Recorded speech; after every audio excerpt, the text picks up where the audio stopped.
Buenas, bienvenidos a un nuevo video del canal en el cual nos vamos a estar saliendo un poco del eje de la introducción básica Power Apps e ir paso a paso. ¿Por qué? Porque apareció una posibilidad de resolverle un problema a un suscriptor que nos comentó que tenía un depósito de herramientas y tenía un montón de insumos de la construcción y que necesitaba relevarlo de alguna manera. Y me comentó que le sería muy útil contar con imágenes en esa aplicación. Entonces, bueno, tenemos que saltar un par de pasos y empezar a explicar cómo podemos construir una aplicación que se conecte, por un lado, con datos de estos objetos descriptivos como el tipo, marca, modelo y demás, y por otro lado, cómo almacenar las imágenes. Obviamente esta aplicación es muy sencilla, pero al crearla les explico un montón de cosas que les van a permitir hacer aplicaciones muchísimo más complejas, porque en definitiva una vez que uno aprende a crear estos distintos orígenes de datos para las imágenes y para la estructura de los datos, lo más importante para la funcionalidad es que pensemos bien de entrada el problema y definamos qué datos vamos a relevar. Lo voy a explicar al final de esta serie de videos porque es mucha información y en un momento pensé en no explicar tan en profundidad algunas cosas, pero les iba a aparecer toda una caja negra y la idea es simplificarles el contenido, mostrarles qué está pasando por detrás de un par de cuestiones para que ustedes lo vean muchísimo más simple.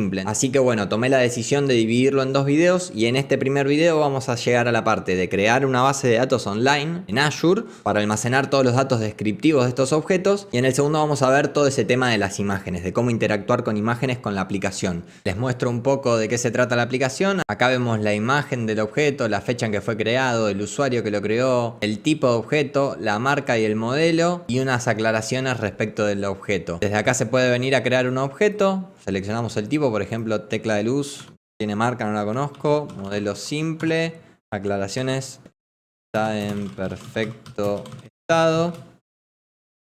Seleccionamos, ponemos la imagen, vemos una previsualización pequeña, le damos a crear y listo, perfecto, ya se creó el objeto. Le podemos dar clic acá en las flechitas si se cambia el orden y demás. También tenemos el buscador, que ahora se puede buscar por cualquiera de los campos. Buscamos por sucia, por ejemplo, y ahí lo encontró en el campo de aclaraciones.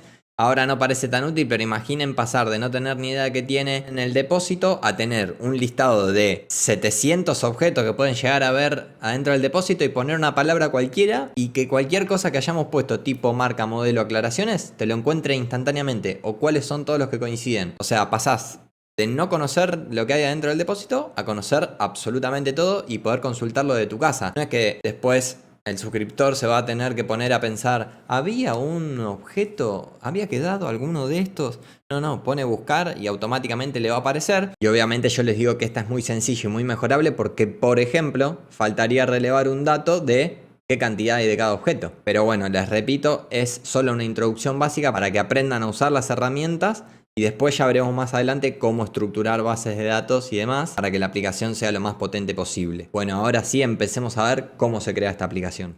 Bueno, ahora hagamos una introducción de cómo va a estar estructurada esta aplicación. Nosotros sabemos que tenemos que relevar información de herramientas y objetos que van a estar almacenados en un depósito y necesitamos hacer un inventario. Pero ¿qué pasa? De esos objetos, de esas herramientas, vamos a tener dos tipos de información. En la aplicación anterior, la información descriptiva la almacenábamos en un archivo Excel. ¿Se acuerdan los datos del producto y el precio y demás? Ahora esa información la vamos a almacenar en una base de datos SQL que va a estar en Azure. Ahora vamos a ver qué es Azure. Entonces nosotros ahora vamos a crear el origen de datos. Vamos a tener que crear una base de datos SQL en Azure y vamos a crear la aplicación a partir de esos datos. ¿Se acuerdan cómo hicimos con el archivo Excel? A los que no vieron ese video les dejo un link. Lo mismo que hicimos con ese archivo Excel vamos a hacer ahora, pero partiendo de un origen de datos que es una tabla en una base de datos que está online. Y por otro lado, en la aplicación vamos a tener que almacenar imágenes. Vamos a tener que interactuar con un origen de datos que nos permita intercambiar ese tipo de contenido. Pueden ser archivos o imágenes. Y ese origen de datos es Azure Blob Storage. O sea, vamos a tener que hacer lo mismo que hicimos con la base de datos SQL en Azure.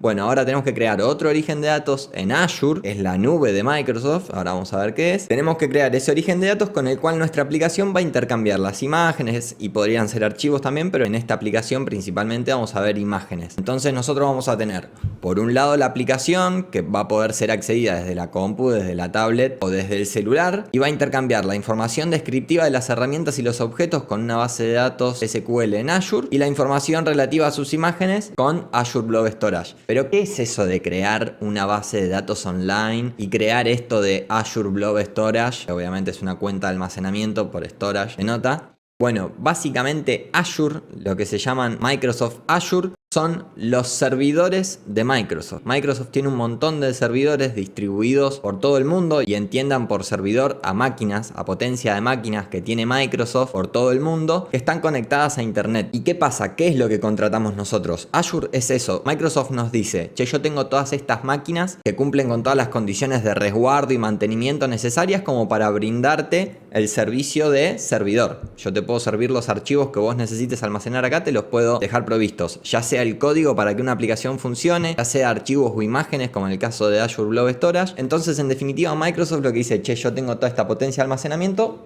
la voy a alquilar. Entonces, cuando nosotros querramos contratar el servicio de Azure SQL, Microsoft primero nos va a alquilar una máquina en la cual va a correr esa base de datos, y nosotros vamos a poder definir algunas cuestiones de eso que ya lo veremos al momento de crearlo. Y por otro lado, vamos a alquilar otro espacio que esté optimizado para el intercambio de información de tipo archivo, de tipo imágenes. Esos son los archivos blob, que las siglas blob quieren decir Binary Large Object, objetos binarios de gran tamaño. Entonces, básicamente lo que vamos a hacer es alquilarle estos dos servicios a Microsoft. ¿Qué pasa? La gente cuando dicen nube, dice no, la nube, la nube, y se confunden y parece algo tan abstracto, que en realidad son máquinas prendidas que te alquilan espacio para que hagas determinadas cosas, entre ellas estos dos servicios. Pero ¿qué pasa? Obviamente le ponen nube porque es un término mucho más marketinero. Imagínense si la página de Microsoft, esta de Azure, dijese alquilamos máquinas. ¿Cuánto vendería? Y no, muy poco. Entonces Azure es los servicios en la nube de Microsoft. Entonces eso queda muy bueno. Y para que entiendan un poco y para que vean que es básicamente eso, miren, acá me guardé un link a una noticia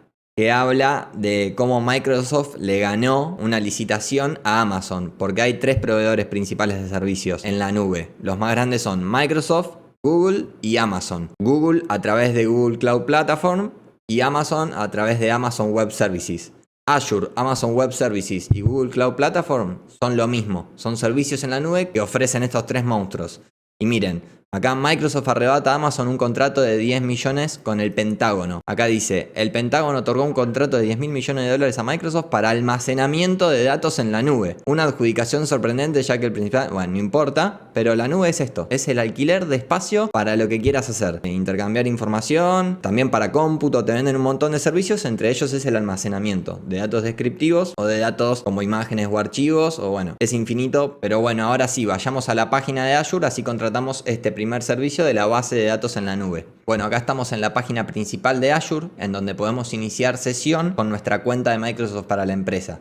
Le damos acá a iniciar sesión, acá elegimos la cuenta de Microsoft, nos logueamos, y una vez logueados, acá al lado de nuestro nombre, de nuestro inicio de sesión, tenemos Portal, que es la interfaz gráfica que nos ofrece Microsoft para que podamos contratar sus servicios de Azure. Acá tenemos el acceso directo, que es Portal, hacemos clic ahí. Y ahora sí vamos a entrar a la página principal de Azure.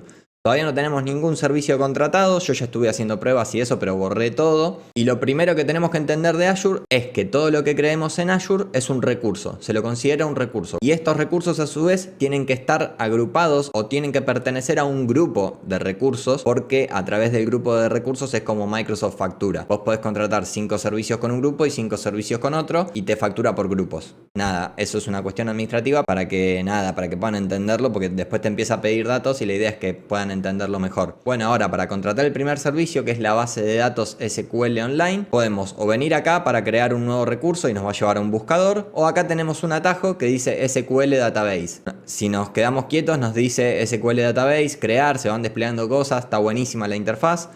Le ponemos a crear. Una vez que estamos en este panel de creación, tenemos que ir pasando por distintas etapas, que son estas pestañas que vemos acá, para ir configurando la base de datos. Y ahora miren, primero nos pide la suscripción, que es la Free Trial, que es la única que tenemos activa, que es la cuenta esa de Microsoft de empresa gratis que contratamos. A un detalle, ahora es por 90 días, por lo del COVID, tienen la cuenta gratis por 90 días para probar. Un montón. Y miren acá abajo automáticamente los que nos piden. El grupo de recursos, que es lo que les comenté. Como nosotros no tenemos ninguno, acá no aparece nada, pero creamos un grupo de recursos, que es nada más para agrupar para cuestiones de facturación. Le voy a poner Gesualdo. Después, te pide los datos de la base de datos. Ahora es cómo se va a llamar esa base de datos. A esta base de datos le vamos a poner tutoriales. Y acá miren, automáticamente nos pide el servidor, ¿sí? Nos va a decir, che, ¿y dónde vas a almacenar esta base de datos? ¿Dónde querés que instalemos este servicio de base de datos? La base de datos tiene que correr, como vimos, en algún espacio en una máquina. Nosotros podríamos usar nuestra propia computadora como servidor. Pero bueno, vamos a alquilar un espacio en la nube de Microsoft. Venimos a servidor y obviamente tampoco no tenemos ninguno creado. Tenemos que crear uno nuevo. Y nos pide el nombre del servidor. Que el nombre del servidor, yo siempre en estos servidores para SQL les pongo ahí SQL y le pongo un determinado nombre. Le voy a poner YouTube, porque un servidor puede tener más de una base de datos y por si llego a crear otra después lo voy a dejar así. Y el nombre del servidor va a ser este nombre que le indicamos nosotros más esto, .database.windows.net. Y ahora nos pide que definamos unas credenciales para después poder conectarnos a ese servidor, porque nuestra Power Apps en algún momento va a tener que generar la conexión. Bueno, vamos a tener un usuario, una contraseña y demás. Entonces dice, inicio de sesión. Escribe el inicio de sesión. Yo siempre le pongo la parte anterior a la arroba del mail de la cuenta. Después en la contraseña, bueno, voy a poner una determinada contraseña para que no me hackeen ustedes. Y después viene un tema importante que es el tema de la ubicación, que es dónde va a estar alojado, porque Microsoft tiene servidores por todo el mundo. La idea es que nosotros seleccionemos el servidor que nos quede más cerca, porque si seleccionamos un servidor en Asia, todo el tráfico de datos va a tener mucha más latencia, va a tardar mucho más en fluir la información, porque no sé si todos lo saben, pero bueno, internet son todos cables submarinos y la información literalmente viaja por todos los cables, va y viene. Entonces mientras más cerca estemos de los servidores, mucho mejor. Entonces acá recorriendo, cada uno tendría que seleccionar, ojalá algún día me vean de otro país y tengan que seleccionar una distinta, pero acá yo voy a seleccionar el sur de Brasil, ¿sí? Un servidor que está en el sur de Brasil, acá en Sudamérica. Cuando yo creé mis primeras aplicaciones no tenía idea de estos temas y seleccioné el sur de Estados Unidos, que no está tan lejos, pero bueno, comparado con el sur de Brasil es un disparate. No se crean que es súper lento porque el servidor está tremendamente lejos, pero no, obviamente conviene tener el más cercano. Seleccionamos que ese espacio que estamos alquilando es el sur de Brasil, le damos a aceptar. Perfecto, y ahora nos dice proceso y almacenamiento. Tenemos que definirle una potencia de procesamiento a ese espacio que estamos alquilando y hasta cuánto vamos a poder almacenar en ese servidor.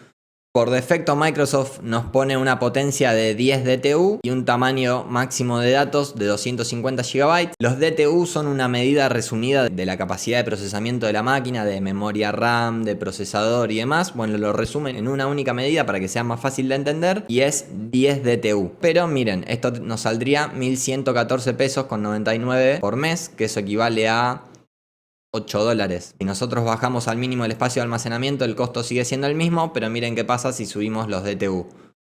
Subimos a 20 se va el doble, si subimos a 3.000 ya nos saldría 339.717 pesos por mes. Esos son un par más de dólares, pero bueno, no importa. Lo que tiene es que nosotros ni siquiera vamos a contratar esto, vamos a ir a uno básico. Acá tenemos básico, estándar, premium.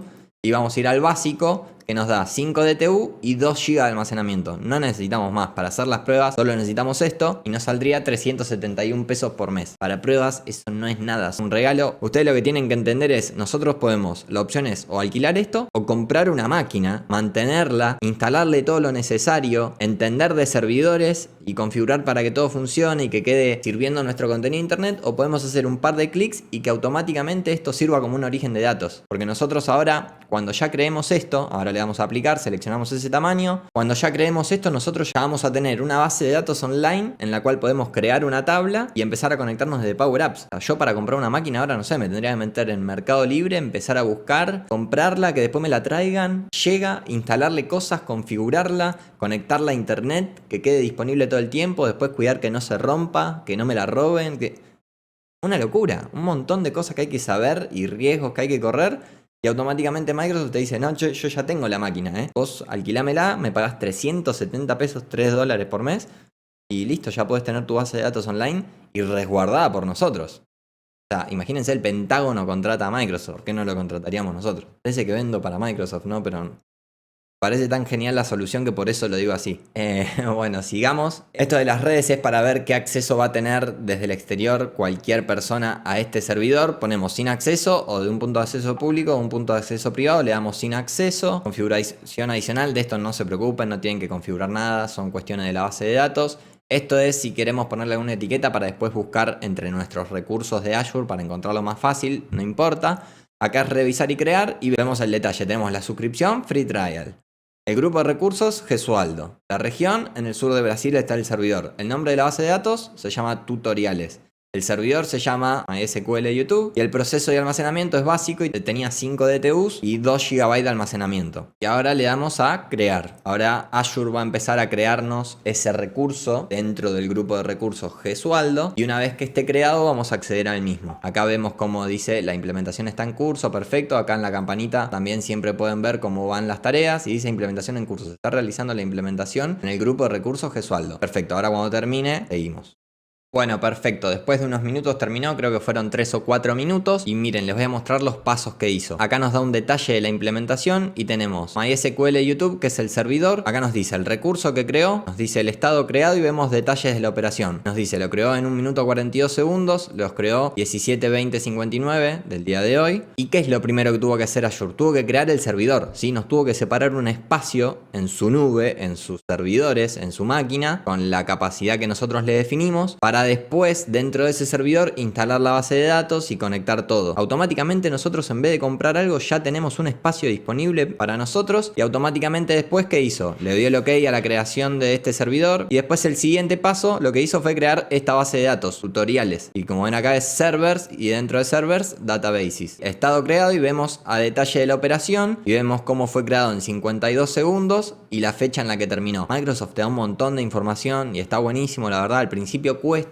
y te parece todo raro, pero después es súper fácil. Y ahora miren, entonces ya tenemos contratados 2 servicios en realidad. El espacio y la administración de la base de datos. Entonces nosotros ahora vemos acá grupo de recursos, tenemos la suscripción y tenemos el grupo de recursos. Ahora nosotros hacemos clic acá y entramos al grupo de recursos. Dentro de este grupo nosotros vemos qué servicios tenemos contratados. Y por ahora tenemos este servicio que es un SQL Server, servidor de SQL. Y dentro de ese servidor tenemos una base de datos SQL. Perfecto, ahora ya tenemos el origen de datos creado y ahora nosotros lo que necesitamos hacer es entrar a esta base de datos y crear nuestra primera tabla, que ese va a ser el origen de datos con el cual termine interactuando nuestra aplicación, ¿sí? Para guardar esos datos descriptivos que queremos de las herramientas, de los objetos y demás. Entonces nosotros entramos a este recurso y esta barra lateral izquierda es un menú contextual. ¿Se acuerdan que yo les dije que era eso de menú contextual? Que refiere a que las opciones del menú que aparezcan van a depender del recurso en el cual nos encontremos. No es lo mismo estar adentro de un recurso base de datos que estar adentro de un recurso servidor, que un recurso de almacenamiento como va a ser el de las imágenes y demás. Por eso este menú es contextual y está en el contexto del recurso en el que estemos. Perfecto. Y una de estas opciones de este menú contextual es entrar a un editor de consultas. Es decir, nosotros ahora queremos entrar a un panel desde el cual podamos crear una tabla dentro de esta base de datos. Acá tenemos que poner las credenciales para que el servidor nos deje pasar para empezar a poder interactuar con la base de datos. Entonces tenemos el usuario y ponemos nuestra contraseña. Y ahora cuando le demos a aceptar vamos a tener un problema y ahora les voy a explicar por qué. Nos dice que no podemos abrir ese servidor porque esta IP no es válida. Acá viene otro tema que es, ¿qué pasa? Nosotros contratamos un espacio en la nube de Microsoft y nosotros le vamos a hacer desde nuestra aplicación consultas a ese servidor y ese servidor, si estamos habilitados, nos va a dejar pasar y vamos a poder hacer consultas a esa base de datos. Pero ¿qué pasa? Ustedes habrán escuchado hablar de firewall. En su computadora les debe haber aparecido en algún momento configurar el firewall, no sé qué, y todas esas cuestiones. Y que eso sí es algo que justamente tenemos que configurar porque yo no quiero que cualquiera pueda comunicarse con mi servidor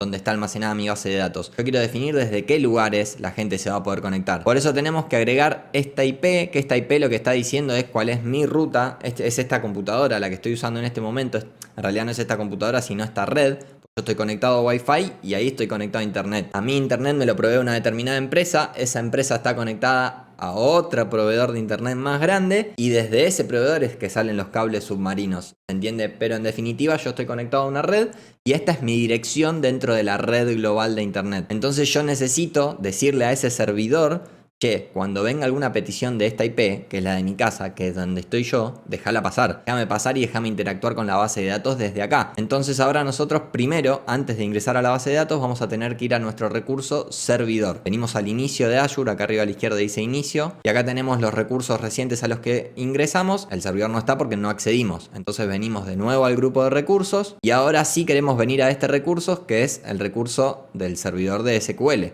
Esto es como entrar a la máquina, el espacio ese que tenemos en Azure. Y acá dentro de esto nosotros queremos venir a esta parte en particular que dice Firewalls y redes virtuales. Mostrar configuración del firewall. Y acá nosotros lo que vamos a hacer es definir que podemos ingresar desde acá. Entonces ahora estos son datos que no importa, después lo vamos a ver. Esta es una opción importante por la cual después no nos va a dejar conectar Power Apps con SQL. Por esto mismo dice permitir que los servicios y recursos de Azure accedan a este servidor. Si nosotros acá pusiéramos que sí, después cuando nos quisiéramos conectar desde Power Apps con esta base de datos SQL no nos tiraría un error, porque ya estaría permitido en esta regla del firewall. Pero van a ver que después nos va a tirar un error, vamos a agregar una IP que nos va a tirar y ahí va a funcionar. De a poquito lo vamos a ir procesando, van a ver que van a entender. Entonces vamos a agregar nuestra primera regla, que cada regla tiene un nombre y un rango de IPs, ¿sí? Un rango de rutas. No importa, eso no importa. Acá arriba nos dice cuál es la dirección IP de cliente, IP desde la cual estoy metido en la sesión de Azure. Me dice, che, tu IP es esta. ¿Querés agregar esta IP a las que están autorizadas?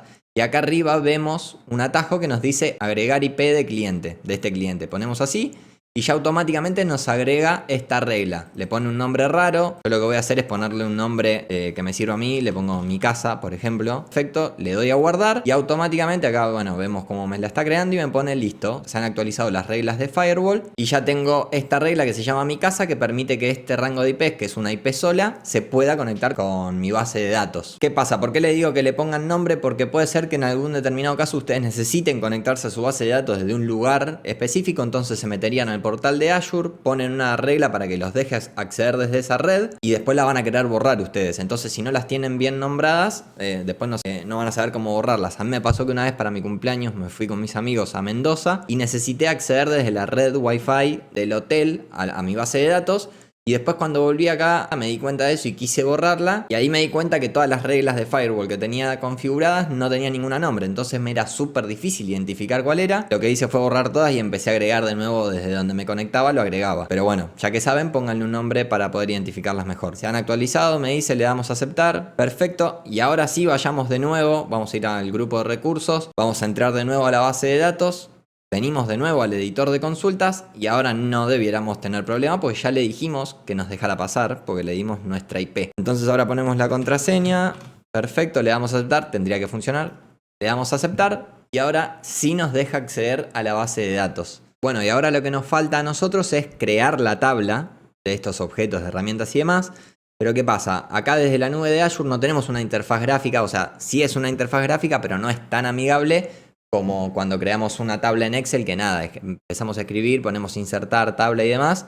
Bueno, acá no es tan así. Si tuviéramos descargado el software SQL Server Management Studio, sí sería muy parecido a eso. Por eso yo les decía que es casi sin saber código. Pero bueno, ahora desde esta interfaz que nos ofrece Azure, solo podemos comunicarnos con nuestra base de datos a través del lenguaje SQL. SQL son las siglas de Structured Query Language, que es un lenguaje de consultas estructurado. Y nosotros básicamente podemos darle dos tipos de directivas distintas a las bases de datos a través del lenguaje. Podemos darle directivas DDL, que son Data Definition Language, que es para definir la estructura que va a tener, por ejemplo, para crear tablas. Eso es una directiva DDL. Estamos definiendo una estructura. Y por otro lado tenemos las consultas DML, que es Data Manipulation Language, que por ejemplo es cuando le decimos quiero seleccionar tales registros, quiero eliminar tal registro, quiero actualizar tal registro.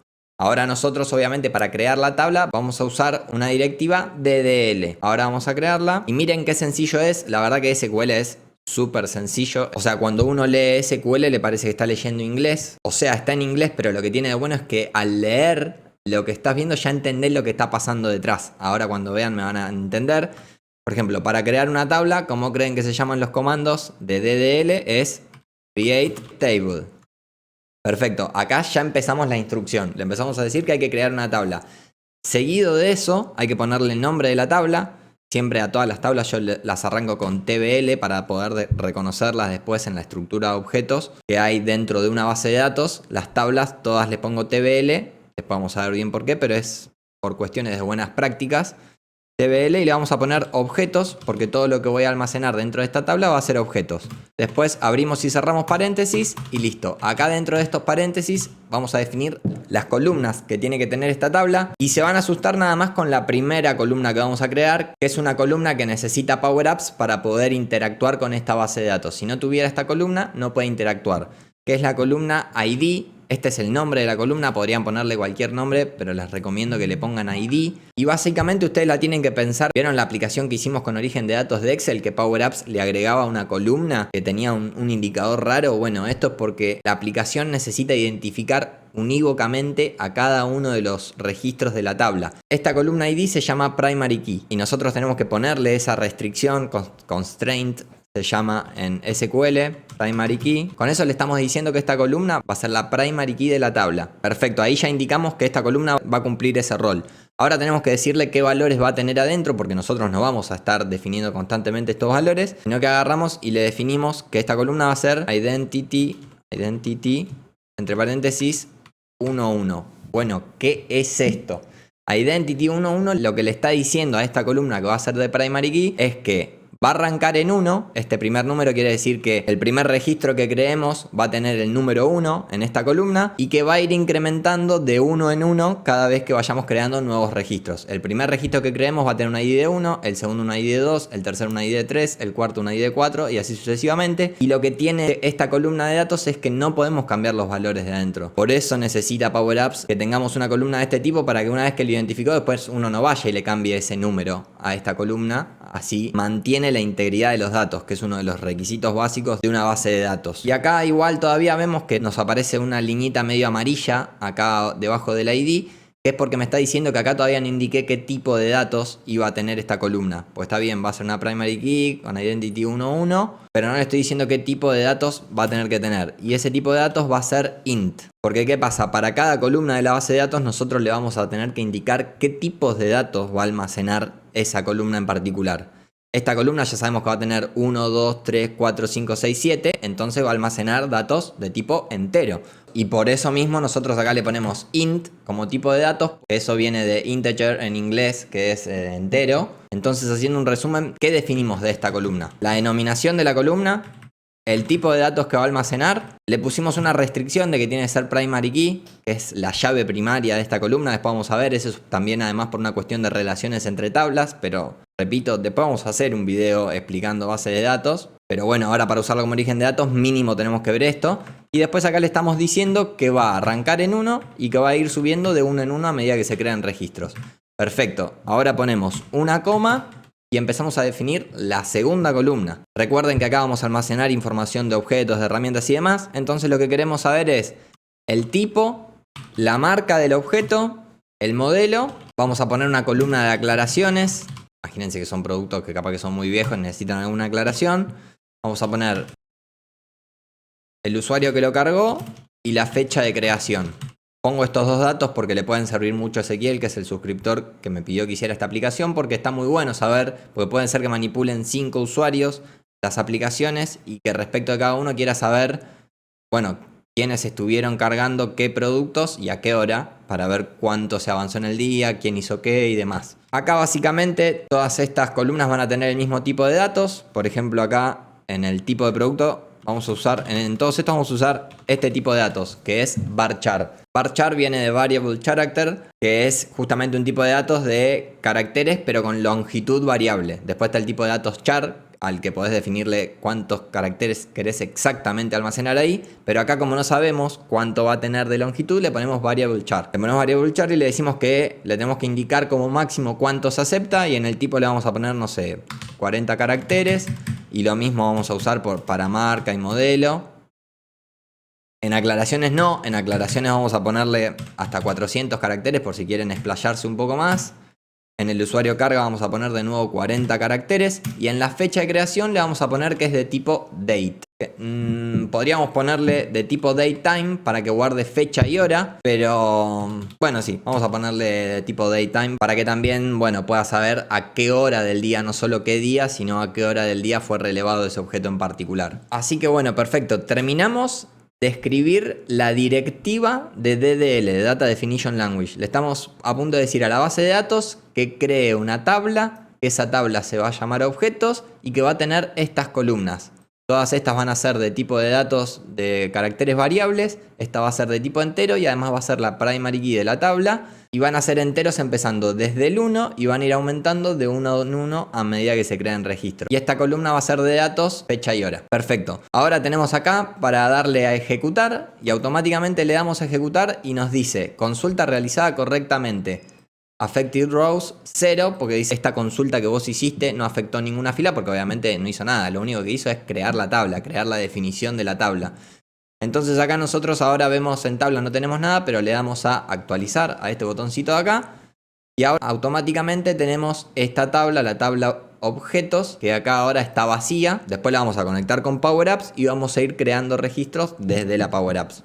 Pero bueno, ahora ya tenemos una base de datos SQL Online corriendo en las máquinas de Azure. Ya tenemos este origen de datos y ahora tenemos que ir a Power Apps a generar la aplicación a partir de este origen de datos.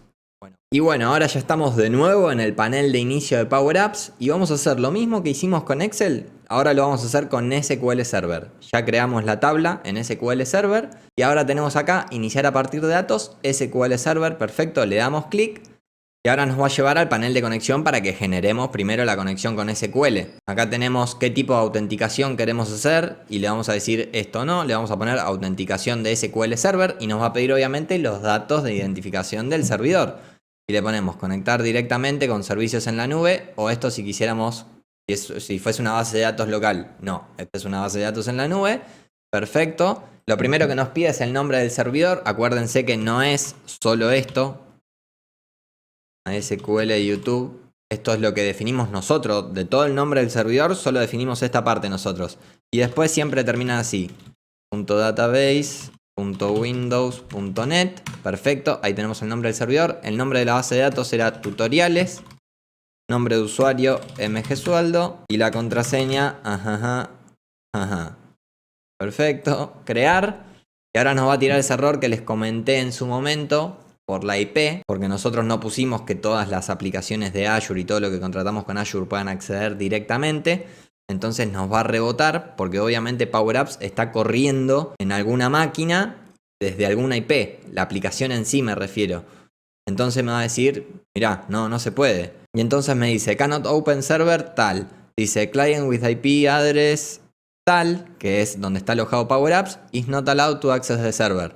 No tenemos acceso. A través de esta IP no tenemos acceso. Si nosotros fuésemos acá a Azure y viniésemos acá, recuerden, ahora estamos en el grupo de recursos, vamos a entrar al servidor SQL, entramos al servidor y venimos acá a la derecha donde era mostrar configuración de firewall. Acuérdense que yo les dije que si acá permitíamos que los servicios de Azure y recursos accedan a este servidor, no iba a haber problemas con Power Apps. Pero ahora me tira problemas porque me dice, che, esta IP esta IP no está en las reglas del firewall, así que no te voy a dejar conectarte. Entonces nosotros podríamos o agregar esta IP para ponerle que es Power Apps o directamente venir acá y poner permitir los servicios de Azure. Ustedes hagan lo que quieran, yo voy a poner acá permitir que los servicios de Azure accedan a este servidor, perfecto, le damos a guardar, ya se guardó, ya se actualizaron, le damos a aceptar. Y ahora cuando venimos acá y le damos a crear de nuevo, ahora ya nos lo debería crear porque automáticamente ya está permitido. Y ven, ahora sí, ya se puede.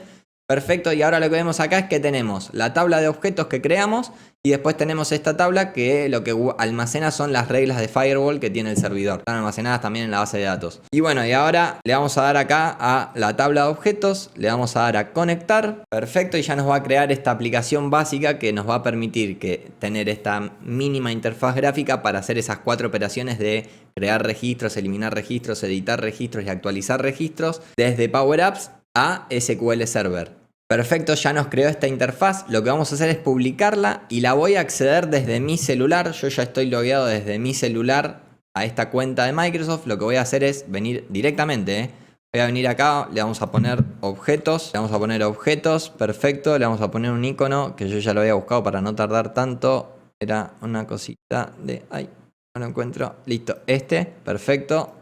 Ahí, le vamos a venir acá a guardar.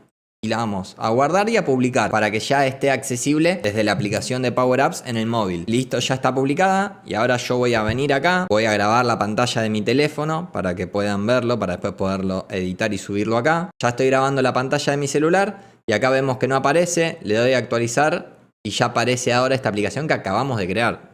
Pasaron 15 segundos, perfecto, ya la creamos. Venimos acá a objetos, aceptamos todas estas cosas. Entendido. Y acá ya tenemos la aplicación desde el celular. Ahora le voy a venir acá al más para crear un nuevo registro y vamos a poner aclaraciones. Anda súper mal. Es un objeto que anda súper mal. Fecha de creación hoy a las 00. Bueno, no vamos a ponerle a las 12 horas. Esto después vamos a hacer que se cargue solo. 12 horas 6 minutos. Marca Samsung, modelo A10, vamos a suponer que es un celular, no importa, esto es solo por ejemplo, celular, fíjense que la aplicación está horrible, pero bueno, y usuario Martín, esto obviamente también se va a cargar solo, pero quiero que vean cómo automáticamente vamos a mandar un registro a la base de datos online. Le damos a crear y listo, ya está creado este registro acá, y ahora lo que vamos a hacer es venir a Azure para que ustedes puedan ver que ahora en esa tabla ya tenemos un registro. Venimos acá a tutoriales, venimos al editor de consultas, nos pide que nos loguemos de nuevo, no hay problema, le ponemos la contraseña y ahora vamos a hacer nuestra primera consulta de SQL para ver que ese registro efectivamente está ahí y le vamos a poner select. Ahora estamos haciendo una consulta de manipulación de datos y le estamos pidiendo a la base de datos que nos diga cosas. Estamos haciendo una lectura de datos. Acá nosotros estamos diciendo que queremos seleccionar datos. ¿Qué datos? Le estamos poniendo un asterisco porque queremos todas las columnas de la tabla que vamos a decir. Le decimos seleccionar todas las columnas from el nombre de la tabla y listo. Ahí lo que estamos diciendo, miren qué sencillo que es SQL, que es seleccioname todas las columnas de la tabla de objetos. Le damos a ejecutar y acá vemos que tenemos el celular Samsung A10.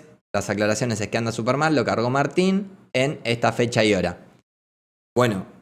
Este video lo vamos a dejar por acá porque ya fue un montón de información. No sabía cuán profunda hacer la explicación, pero sinceramente quería sentar bien las bases con todo este tema porque me parece una súper buena combinación. Una base de datos online SQL con un Azure Blob Storage, todo en Azure.